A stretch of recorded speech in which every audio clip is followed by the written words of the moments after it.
আমি আবারও চলে আসলাম আপনাদের মাঝে গরুর নিহারির রেসিপি নিয়ে। তো সবাই আমার সাথে থাকবেন, চলেন মূল উপকরণে চলে যাই। আসসালামু আলাইকুম, আপনারা সবাই কেমন আছেন? আশা করি ভালো। আমিও আলহামদুলিল্লাহ ভালো আছি। আমি আজকে গরুর নিহারি রান্না করব।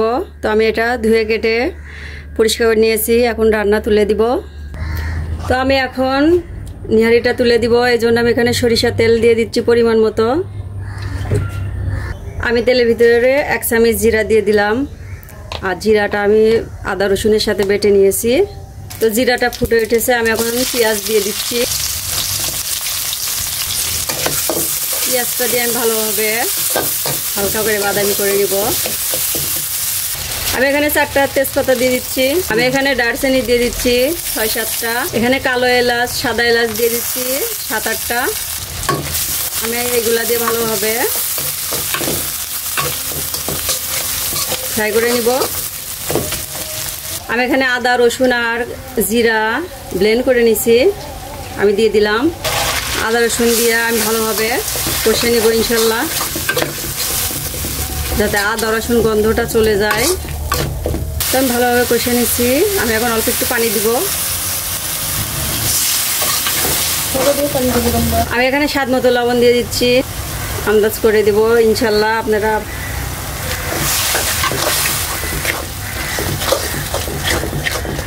আমি এখানে হলুদ গুঁড়া দিয়ে দিচ্ছি 1 চামচের একটু বেশি। আমি এখানে মরিচ গুঁড়া অ্যাড করে দিচ্ছি 1 চামচ। তো আমি এখানে 3 চামচ উঁচু উঁচু করে মরিচ দিয়েছি। এখন ভালোভাবে কষে নিব আমি মশলাগুলা। আমি এখানে গরম মশলা অ্যাড করে দিচ্ছি 1 চামচের একটু বেশি হবে। তো আমি ভালোভাবে কষে নিব। তো মাশাআল্লাহ আমার মশলাগুলো ভালোভাবে কষে নেওয়া হয়ে গেছে। আমি এখন গরুর নিহারিগুলো দিয়ে দিব, দিয়ে কষে আমি ব্লেন্ডার আর প্রেশার কুকারে দিয়ে 20 থেকে 25টা সিটি দেবো ইনশাল্লাহ। তাই আমি ভালোভাবে নিহারিটা কষে নিব।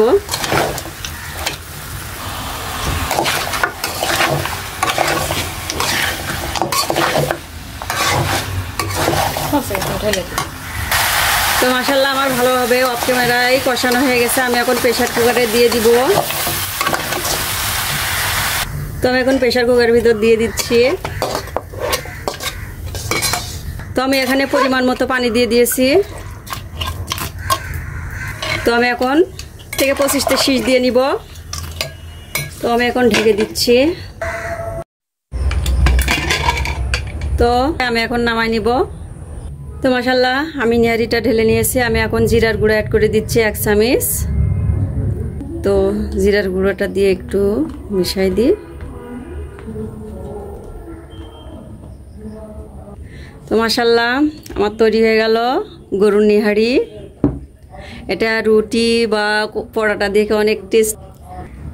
তো আমার গরুর নিহারিটা রেডি। তো পরোটা হোক রুটি হোক, নিহারি দেখে তো অনেক টেস্টি লাগে। তো সবাই ভালো থাকবেন, সুস্থ থাকবেন। আসসালামু আলাইকুম, আল্লাহ হাফেজ।